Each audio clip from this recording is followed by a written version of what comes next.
Hi, hello, my name is Lottie, aka Sneezy Ferret, and what a good morning it is in our crappy Great Britain, which one day will be better, but for now, we live in its chaos and thrive on it, kind of. So, what are we talking about this morning? Well, it is breaking news. Sir Keir Starmer finally got himself a new Deputy Prime Minister, and it's a bit of a blow for him because it's the person he sacked a month ago. So, fun. Blow for Starmer as sacked Cabinet Minister Lucy Powell wins Labour Deputy Leader contest. Warning, he is failing and much must lurch to the left. Yes, because that's what people want in Britain. Socialism. We especially want an authoritative I hate that word. Authoritative, that'll do. Whatever. Government similar to China, and I am so awake for this. Keir Starmer suffered another hammer blow today as Lucy Powell was named as his new Labour deputy and warned that he is not being bold enough. Half your problem, Labour, is that people just don't want you to be bold, at least not in the direction that you're going. You're not heading in the direction that the British public would want you to. After all, you were voted in on the promise that you would sort out illegal immigration. And just because people were really fed up with Conservatives not delivering on their promises in regards to that too. So, yes, it's not about being bold enough. It's about actually sticking with the promises you make and not pretending you made different promises. Because 2 days into being the Prime Minister, you promised us that you were not going to go for digital ID. Do you remember? I do. I found the articles. So, Miss Powell, who was sacked from the Cabinet by the PM just last month, saw off Education Secretary Bridget Phillipson in the contest. She received 87,407 votes, compared to 73,536 for her rival, a margin of 54% to 46%, although the turnout was only a dismal 16.6%. That is pretty bad. In her victory speech in central London, I don't know how much of a victory speech it can be when only 16.6% can be bothered. But anyway, division and hate are on the rise, she said. We are in the fight for our lives. People are looking around, looking elsewhere for answers, she said. Ms Powell warned that Labour had one big chance to show that progressive politics can work for Britain. Here is the problem. The direction of which Labour wants to take Britain is not the direction of which Britain wants to go. You know, Britain, the people of Britain. And you may have asked the people in London what it is they want, but trust me when I say that the people outside of London are very different. And we're not the backwards, racist lot that you keep claiming we are. We just want Britain to be good again. We don't want much. We want a justice system which actually delivers justice, and an immigration system which is fair for people coming here legally, and very, very unfair for those who come here illegally. We prefer they not actually make it onto the shore, in fact. But anyway, while stressing she was there to help Sir Keir, she gave a devastating assessment of his performance. We must give a stronger sense of our purpose, whose side we are on, and of our Labour values and beliefs. I already know what your Labour values and beliefs are, although they do seem to kind of change very quickly. Highest bidder, do you reckon? China? We'll see. We must give a stronger sense of our purpose, whose side we are on, and yeah, I just read that. People feel that this government is not being bold enough in delivering the kind of change we promise. Who did you ask? Now, I realise that, in London, those creatures, they have their little think tanks. I reckon they must have sent some little goon out to a rural pub somewhere, and they've reported back, they're all regressive. They're not progressive. They don't want change. We just don't want the change they want. Miss Powell, who has made it clear she does not want a ministerial role, said that the government needed to seize back the megaphone and could not out-reform reform. Let's be honest, we've let Farage and his ilk run away with it. He wants to blame immigration for all the country's problems.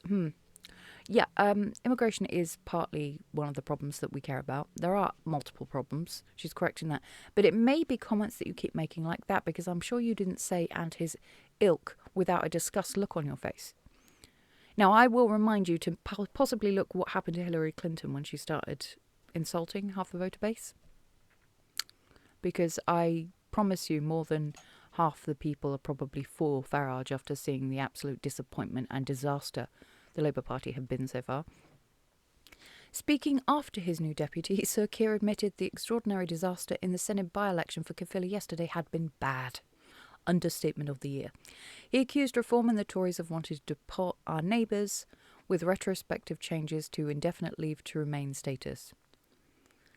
Sorry, I'm trying to just understand that statement in my head. Is it because I'm tired or sick, or is it just because it doesn't make a lot of sense? I'm going to assume because it's Keir, it just doesn't make a lot of sense. There's also a picture of like those two hugging. It just looks like the kiss of death. Oh, she's about to stab him in the back, bless her. The Manchester MP has vowed to speak her mind about the need for the party to change direction. She is a close... I think the party needs to have a direction before you change it.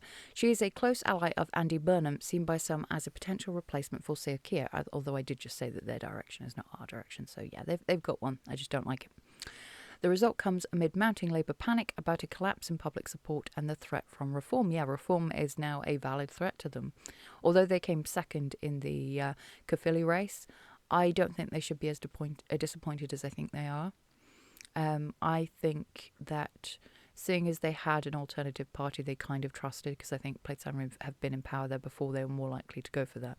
People are just scared of other parties, but they're also really terrified of Conservatives and Labour at the moment because they just don't do anything or they make things worse. Can we get back to the day where politicians just disappeared and just stayed out of our way? I'd love that, really would. The latest miserable week for Sir Keir was capped yesterday when Plaid Cymru romped home in the Senate by-election for Caerphilly. Labour was relegated to third place with just 11% of the vote in an area it has dominated for a century. Nigel Farage's party saw a massive surge to come second, although that was seen as a disappointing outcome. Yeah, I don't think it was a disappointing outcome. I thought it was a good one, to be honest. Especially seeing as Farage has really suffered, well, the Reform Party has really suffered with Labour, how do I put this, postponing 10 by-elections, possibly because he knows how bad it's going to go for Labour. Mind you, the Conservatives seem to be quite happy that they've been postponed. I say postponed. After this long, I don't know if it's postponement or cancel, but, you know. Where did I get to? Sir Keir said today, we must press ahead with the renewal that working people need to see. Now this week we received another reminder of just how urgent that task is. A bad result in Wales, I accept that, but a reminder that people need to look out their window and see change and renewal in their community. Opportunities for their children, public services rebuilt, the cost of living crisis tackled. The problem is when people look out their window, Keir, all they really see is the ice on their window from being unable to heat their homes, with a grumbling in their tumbly, because they can't afford groceries. And again, yeah, we see 10 ton of illegal immigration, those people being given access to things that we have to wait months for, years for. That might be the reason why. Renewal is the only answer to decline, to grievance and to division, and we have to keep going on that. No, that you're causing the division. You and Conservatives have caused all this division. I remember when it was okay to like your neighbour when that neighbour disagreed with your politics. We didn't used to have massive rows about it. It wasn't so poisonous as it is today. It is the offer we must make to the people of Scotland, Wales and England next year.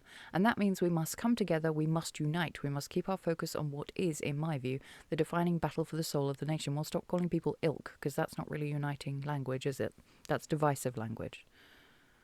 Very divisive language. A breathtaking blunder has resulted in a Channel migrant who was jailed for the assault of a 14-year-old girl, released into the community rather than sent for deportation. Yeah, I covered that earlier. So many embarrassments. That's why I've started to call it Starmer drama in the mornings. Sir Keir has also seen his Channel boat plan descend into chaos with a migrant return to France under the vaunted one-in, one-out deal turning up on UK shores again. I still want to know if he's going to be counted towards that final number. But anyway, there are claims that Emmanuel Macron has reneged on the agreement to get tougher about stopping dinghies leaving the French coast. And Germany appears to be backing off of a commitment to close a loophole that means helping smuggling people to Britain is not illegal, sorry. The deputy leader battle was triggered by the resignation of Angela Rayner after admitting underpaying stamp duty. Yeah, it was kind of funny considering what her role was at the time. Miss Phillipson was viewed as Labourship's candidate by dint of her status as a serving cabinet minister, and I think payback on Keir for firing her in the first place, but yeah. During the campaign, Miss Powell frequently referred to mistakes made by the party on issues such as the winter fuel allowance. Yeah, that was a bit of a mistake, wasn't it? And freeze our elderly and our poor, more so. I will say and it's not just the Labour Party to blame for this. The reason why, like, especially the energy crisis in the UK is so bad is because we've sold all of our infrastructure out. I did a video stating how much of it China owned. It's a lot. It's a lot. In a final message to supporters this week, she appeared to criticise a command and control culture within government, arguing that blindly following along was a dereliction of our duty to defeat the politics of hate and division. Polls of Labour members have suggested more than half of whom now believe the party is heading in the wrong direction. Tory chairman Kevin Hollenbrake said, "Weak Keir Starmer has had the candidate he didn't want and who he fired last month imposed on him by the Labour Party. He didn't have the backbone to stand up to Lucy Powell on welfare spending before. He won't have the backbone to stand up to her now. That means more unfunded welfare spending, like reversing the 2-child cap and higher taxes this autumn to pay for it." I've heard a lot of people say that this will mean that maybe Keir Starmer will be removed as Prime Minister. And look, I suggest you watch this thing, okay? Now, you're going to have to sit on your hands so you don't change the channel because it's bad and I'm really sorry. It's the Future of Britain seminar that Starmer and Blair did together. It's really bad. They spent the entire time pretty much, or at least a good few minutes, mocking the Conservatives for their continued change of leadership.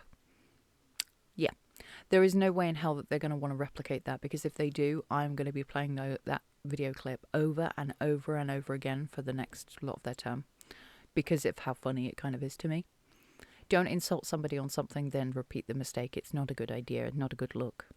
Not a good look at all. Never mock your opponents, especially not before you've actually done anything in power. Probably not a good idea at all. Right, I'm going to leave this video and work out what Cosmo's doing on my bed, because he's got muddy feet. He's been outside. Lovely. Everybody have a wonderful day. Remember that government does not have your best interest at heart. You do. And if you want something, you've got to fight for it. And the only way of doing that at the moment is to stand up to this wonderful authoritarian government that's cropped up suddenly, who does seem to want to drag us into modern-day China in regards to social issues. So I shall leave this video here. I love you all very much. Take care. Mwah. Bye-bye.